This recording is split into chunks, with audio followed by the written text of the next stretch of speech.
지난 시간에는 실내 조경의 기능과 이를 도입함으로써 얻게 되는 다양한 효과를 구체적인 사례를 통해 살펴봤는데요. 실내 조경 기술. 오늘은 동서양의 실내 조경의 역사를 살펴보고 현대사회에서 실내 조경이 보다 각광받게 된 배경을 알아봅니다.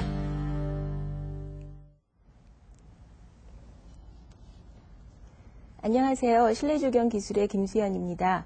이번 시간에는 실내 조경의 역사에 대해서 알아보도록 하겠습니다. 실내 조경에 사용되는 이 식물에 대해서 역사적으로 여러 가지 유래를 볼 수 있는데요. 가장 큰 차이점은 동서양의 차이가 크게 나타납니다. 그러니까 조경처럼 식물이나 자연물에 대해서 동양의 사람과 서양의 사람이 가지고 있던 그 개념이 다른데요. 간단히 정리해보면 동양의 사람들은 식물이나 자연에 대해서 굉장히 의미를 많이 부여했습니다. 그래서 식물이 갖고 있는 의미에 대해서 상징적인 것들을 많이 유추하려고 했고, 서양에서는 식물이나 이런 자연물이 가지고 있는 조형성에 대해서 많이 생각을 한 편이죠. 그리고 과거부터 거슬러 올라가면 과거의 사람들은 식물이 가지고 있는 그 느낌이나 상징 같은 것들을 굉장히 숭배했어요. 그래서 자연 숭배적인 생각들이 지배적이었고, 현대에 와서는 이런 자연을 지배한다라는 생각으로 자연을 조금은 훼손되더라도 아름답게 조형적으로 가꾸려고 하는 행동이 많았고요.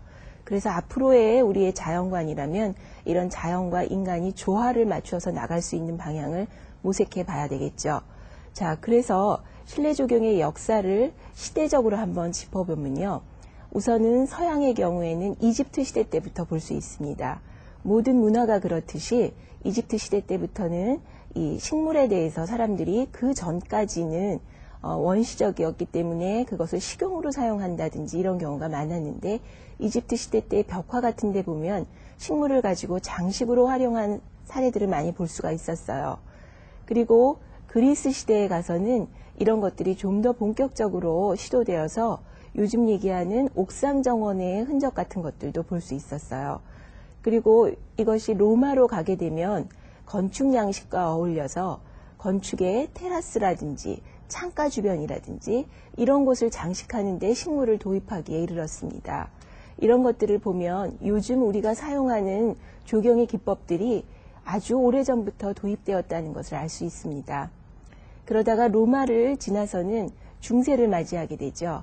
그래서 중세에서는 모든 문화가 그렇듯이 종교적인 것에 포인트를 맞추었기 때문에 화려하다거나 장식적인 것보다는 경건하고 단순한 이미지의 식물 활용을 많이 한 편이었습니다. 그래서 이러한 시점부터 우리가 식물을 보다 장식적으로, 그리고 우리가 짚어보고자 하는 실내 조경의 흔적 같은 것들을 찾아볼 수 있다고 하겠죠. 그럼 잠시 후에 시대별로 사례들을 도표를 가지고 정리해 보도록 하겠습니다.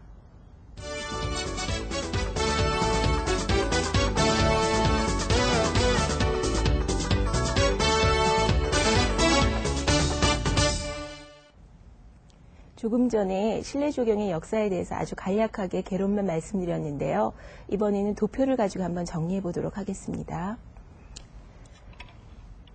이집트 시대 때는 건물 중정에 장식을 하는 것들이 보여지기 시작했어요. 그런데 이런 중정의 장식이라는 것은 최근에 우리가 사용하고 있는 아트리움 형태라든지 이런 것의 기원이 되는 것으로 상당히 의미 있는 단어입니다.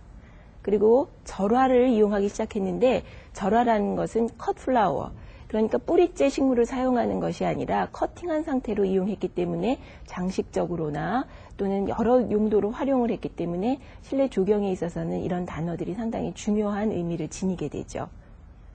다음은 그리스 시대인데요. 그리스 시대에는 좀 전에 얘기했듯이 옥상 정원의 흔적이 보여진다고 했습니다. 그리스 시대 때에는 많은 축제 같은 것들이 있었는데요. 특별히 아도니스 축제 때에 그 아도니스상 주변을 식물로 장식한 사례 같은 것들은 아주 유명한데요. 특별히 이런 그 꽃장식이라든지 옥상의 정원 같은 것들은 최근에 우리가 많이 도입하려고 하는 실내 조경의 유형과도 연합이 되기 때문에 여러분들이 이렇게 역사적인 것들을 공부하게 되면 우리가 앞으로 하는 디자인의 방향에도 많은 재현이 될 수 있다는 것을 기억해 두세요. 다음은 로마 시대인데요. 아까 얘기했듯이 건축 양식이 많이 개발이 되어서 그 건축물에 따라서 실내에 도입되는 식물의 형태나 디자인도 많이 개발이 된 편입니다. 특별히 테라스라는 공간에 식물을 이용한 것이 유명하고요. 그 다음에 창가 주변이나 또는 아트리움 주변의 장식 같은 것들은 아주 중요한 의미로 우리가 이해할 수 있죠. 그래서 로마 시대 때에는 그 당시에 꽃장식 같은 것들을 최근에도 우리가 디자인에 많이 도입하는 경향이 있습니다. 그러다가 중세로 가게 되면 종교 행사에서 많이 이용되었기 때문에 성전이나 또는 수도원 앞에 장식 같은 것에 식물이 도입이 되었어요. 아까 얘기 드렸듯이 굉장히 경건하고 간단한 느낌이지만 어쨌든 이런 곳에서 실내 조경의 그 흔적들을 우리가 볼 수 있었던 것이죠. 다음은 실내 조경이 르네상스 시대를 맞이하게 됩니다. 모든 문화가 그렇듯이 르네상스를 맞이하게 되면요, 문의 부흥기라고 하여서 조금 전까지 경건하고 단순하던 개념에서 상당히 화려하고 여러 가지 장식적인 기법이 많이 도입이 되죠. 그런데 실내 조경은 무조건 이런 장식적인 기법이 도입되기에는 여러 가지 문제가 있어요. 그것은 식물이 환경 조건에 맞추어져야 하기 때문에 우리가 이러한 장식을 하기 위해서 우선은 온실의 개념이 도입되어야 한다는 것입니다. 그렇지만 외부의 조경에서는 자연 상태이기 때문에 벌써 르네상스 시기 때부터는 아주 화려한 조경 작품들이 많이 등장하게 되죠. 여러분 아시겠지만 르네상스 시기에 프랑스의 베르사유 궁전의 정원 같은 것들은 여러분들이 잘 아시는 사례일 것입니다. 그리고 이 베르사유를 디자인했던 앙드레 르노트르라는 그 조경가는 건축가를 앞선 조경가라고 굉장한 자부심을 가졌던 당대의 유명한 조경가라고 할 수 있습니다. 이렇게 르네상스 시기를 맞이하면서부터는 식물에 대해서 관심도 높아지고 장식의 기법이나 도입하는 기술도 많이 늘게 되었는데요. 실내에 있어서는 식물이 실내에 적응해야 하기 때문에 중요한 포인트는 온실에 있습니다. 그래서 르네상스 시기 때부터는 온실의 개념이 도입되기 시작해서 베르사유 궁 주변에도 온실의 개념이 도입되게 되었고요.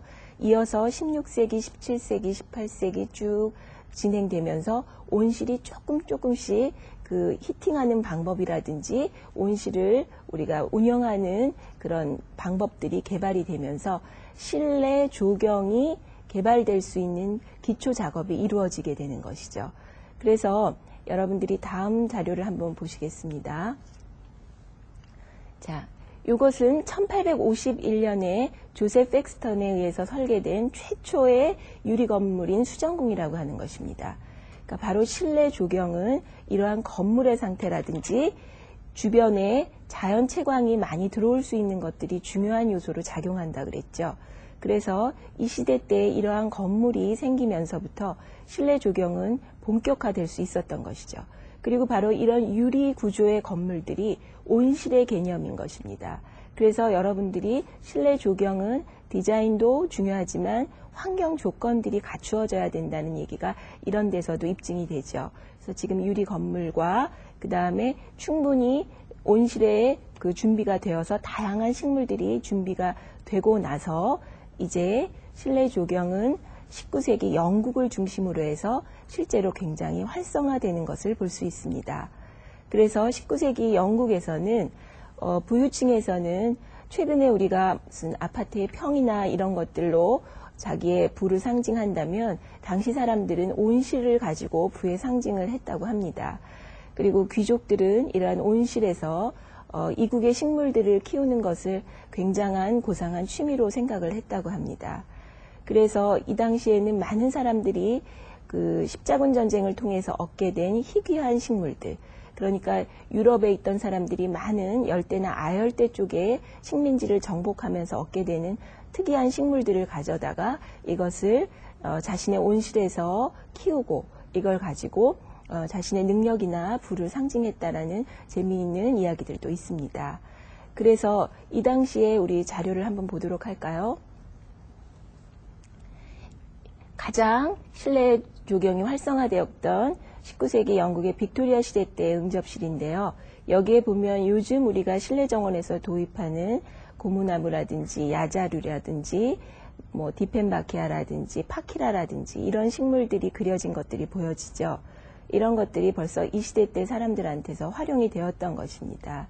그리고 이런 것들이 장식이 가구들하고의 연결이라든지 실내 디자인하고의 연결이라든지 이런 것까지도 생각을 해서 많은 사람들이 식물을 실내에 도입하는 것들을 이 시기에 많이 볼 수 있었습니다. 뿐만 아니라 이 시기 때에는 이런 커다란 온실의 작은 유형이라고 할 수 있는 테라리움이라는 것이 개발이 되었어요. 그런데 이 테라리움이라는 것은 여러분들도 가끔 보신 적이 있겠지만 작은 유리 상자 안에 식물을 키우는 것입니다. 그런데 이 작은 유리 상자 안에 식물을 키우는 것은 요즘 여러분들이 보면 특별해 보이지 않으실 거예요. 그런데 당시에는 우리가 왜 통조림이 처음 출현했을 때 놀라웠던 것처럼 작은 용기 안에 식물을 키운다라는 점에서 굉장히 사람들한테는 놀라운 사건이었어요. 그래서 작은 용기 안에 식물이 키워지는데 그 용기 자체가 유리 용기이기 때문에 온실을 작게 축소해 놓은 것과 같은 그런 의미였죠. 그래서 사람들이 식물을 키우는 방법들이 이렇게 작은 소정원의 방식도 가능하구나 이런 것들을 알게 되었고요. 그 다음에 외부에서 들어온 식물들이 온실 안에서 잘 순응이 된 다음에 실내에 들어오면 적응을 잘 하는구나 하는 것도 알게 되었어요. 그래서 이 당시 때 사람들은 실내 식물에 대해서 관심도 많았고 적절하게 배치를 한다거나 이것을 이용하는 것들을 알게 되었죠.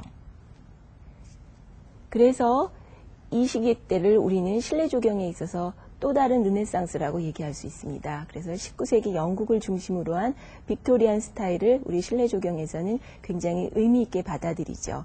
그래서 지금까지 한 이야기들을 한번 정리해 보면 다음 표를 보시면 되겠습니다. 르네상스 시기에는 외부 정원에서는 아까 얘기했던 베르사유 궁전같이 화려한 작품들이 많이 나오는데 실내 조경에 있어서는 대규모의 온실이 만들어졌다는 것이 더 중요한 의미가 되겠죠. 그래서 온실의 개념들이 본격적으로 도입이 되기 시작했고요.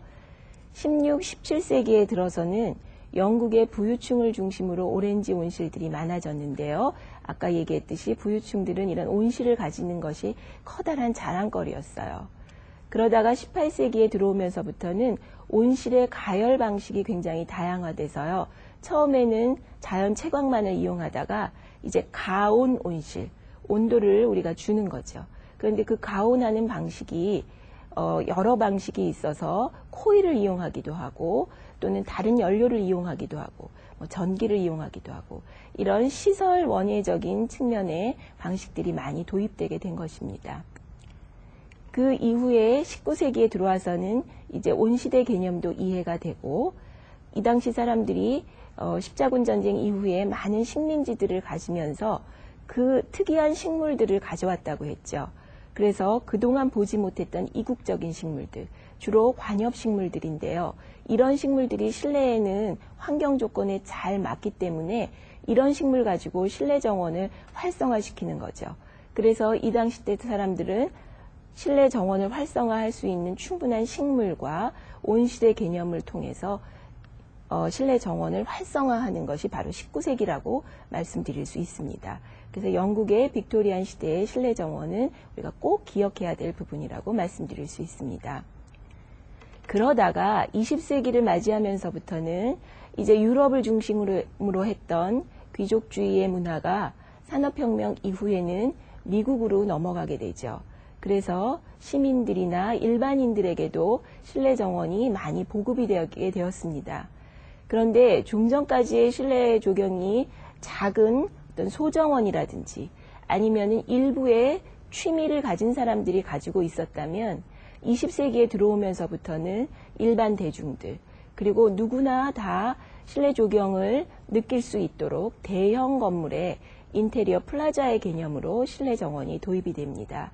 그래서 우리가 공부하고 있는 실내 조경은 20세기 이후라고 볼 수도 있을 것 같습니다. 그 전까지는 취미였다면 20세기부터는 이제 전문화되었다고 할 수 있겠죠.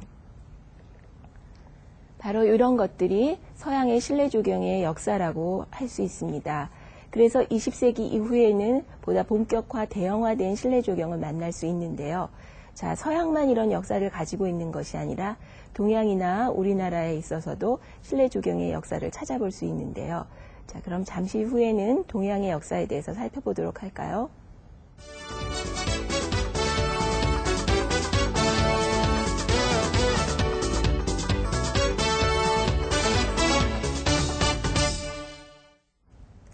조금 전에는 실내 조경의 서양의 역사에 대해서 알아보았습니다. 지금부터는 동양과 특별히 우리나라의 역사에 대해서 알아볼 텐데요.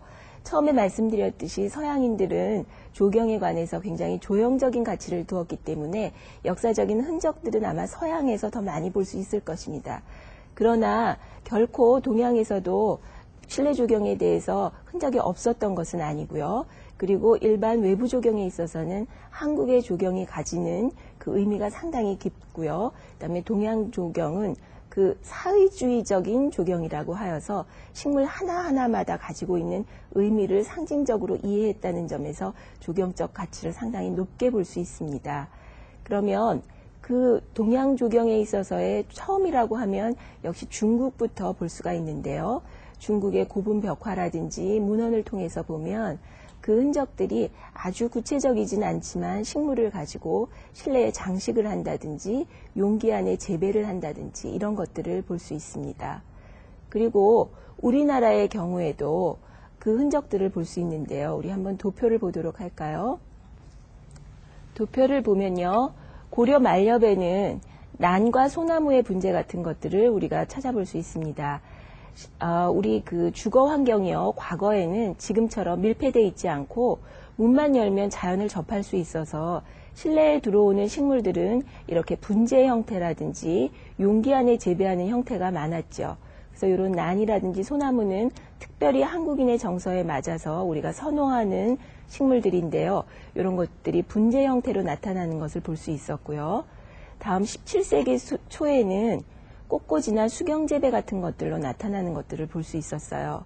그래서 이런 것들은 우리가 지금 설명하고자 하는 실내 조경의 규모에 비하면 상당히 작고 부분적이지만 이 당시 때 사람들로서는 이렇게 식물을 실내에 도입을 한다든지 또는 이것을 감상하거나 즐긴다는 것 자체가 우리가 한번 짚어볼 만한 중요한 흔적이라고 할 수 있는 것이죠. 자, 이렇게 우리나라의 역사를 보면 아주 일찍이 식물을 실내에 도입하거나 이것을 감상하는 것들이 있었다는 것을 우리가 알 수 있는데요. 그러나 우리가 얘기하는 실내 조경처럼 보다 전문화되고 본격화된 것은 1884년 인천에 서양의 선교사님들이 오시게 되면서부터 보통의 주거 형태가 서구적인 형태로 변화가 되었어요. 그러면서 조금씩 서구화된 주택 안에 식물이 도입되는 사례가 늘게 된 것이죠.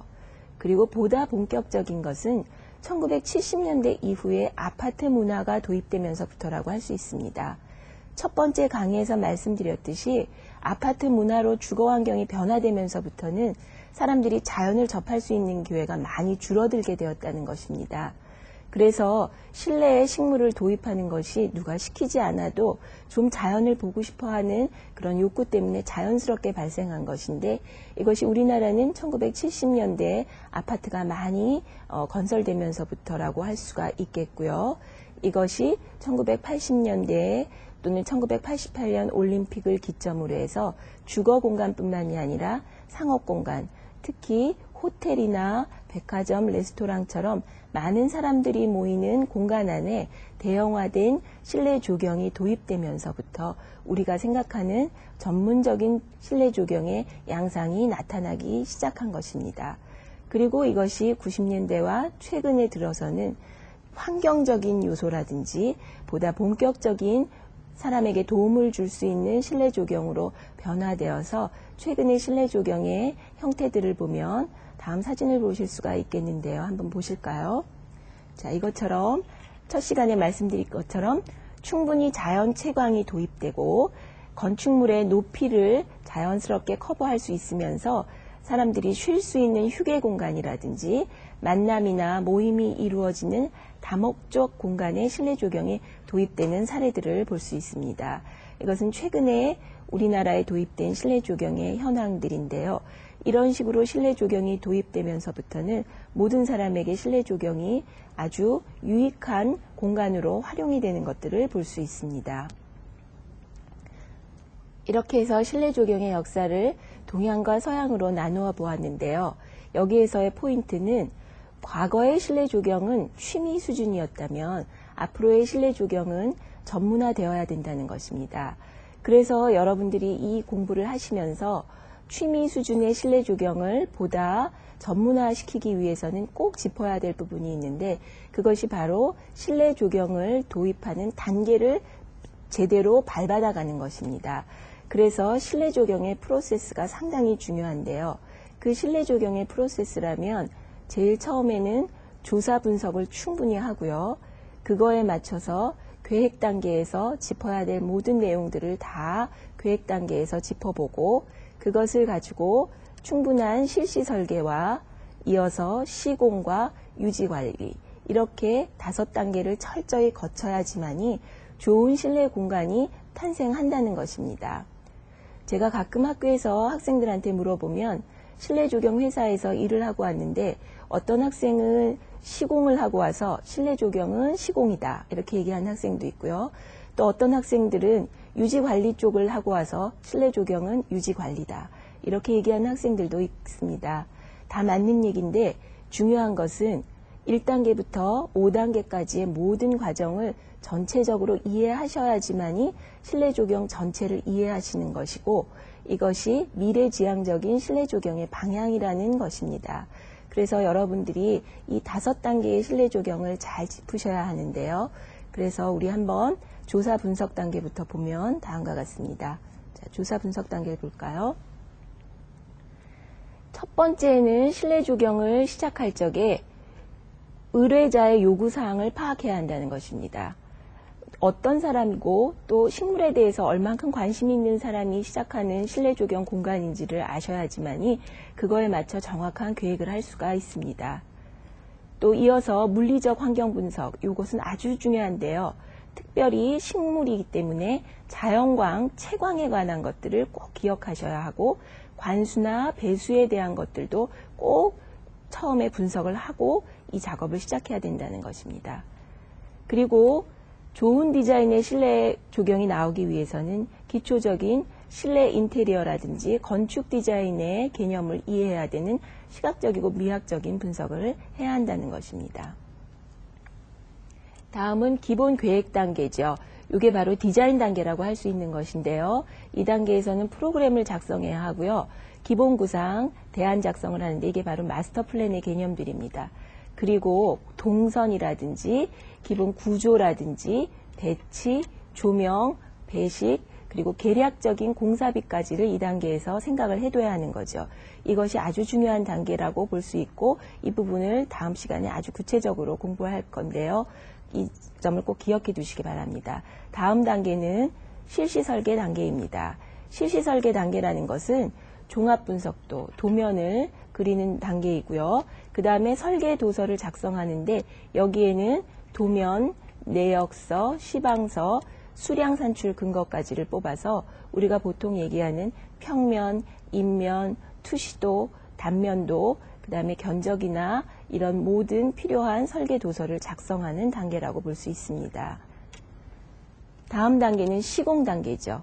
그러니까 여러분들이 직접 수목을 식재하거나 배치를 하는 단계죠. 시공 단계에서는 공정표를 작성해서 작업에 대한 내용을 이해하셔야 하고요. 그 다음에 실내 식물이기 때문에 자재를 안으로 들여오는, 실내 안으로 들여오는 자재 구입 및 반입이 상당히 중요합니다. 그래서 이것도 체크를 하셔야 하고요. 그 다음에 필요한 인원이 동원되는 이것도 계획에 넣으셔야 합니다. 그래서 숙련공하고 초보자하고 이것도 여러분 구별하셔야 하고요. 그 다음에 구조물 공사로 주로 배수시설이라든지 관수시설 같은 것들을 여기서 충분히 계획을 하셔서 진행하셔야 합니다. 그리고 토양을 배합하는 용토의 배합과 이것들을 실제로 식재하는 배식의 단계, 이게 바로 아주 전문적인 단계라고 할 수 있겠죠. 그래서 이런 배식이 끝난 뒤에는 마감 처리가 이루어져야 되는데 외부 조경보다 실내 조경에서는 마감 처리가 상당히 잘 돼야 합니다. 우리가 가까이서 보는 정원이기 때문에 마감 처리가 잘 되지 않으면 효과가 훨씬 반감이 됩니다. 그러니까 마감 처리까지를 꼼꼼하게 해서 시공 단계는 간략하면서도 철저하고 깨끗한 형태로 끝날 수 있도록 신경을 써주셔야 합니다. 다음은 유지 관리 단계인데요. 이 부분이 제가 꼭 얘기 드리고 싶은 부분이에요. 그러니까 실내 조경 전체 단계 가운데서 중요성으로 따지자면 가장 중요한 단계입니다.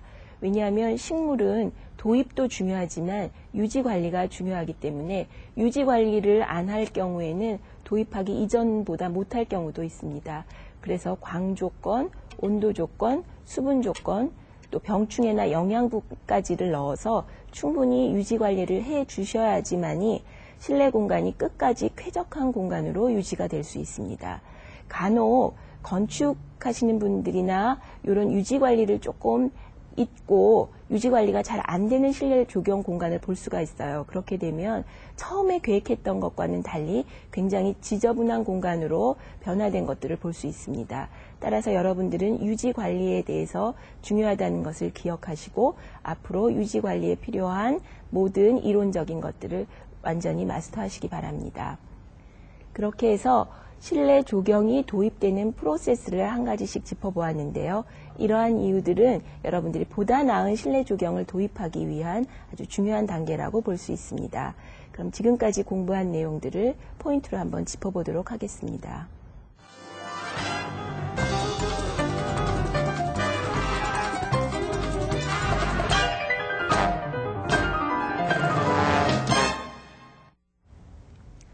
오늘 공부한 내용 중에 중요한 것은 서양에 있어서는 이집트 시대 때 건물의 중정, 절화가 이용됐다는 것과 그리스의 옥상 정원의 흔적, 그리고 로마에는 테라스 장식이나 아트리움 주변 장식이 있었다는 것이고요.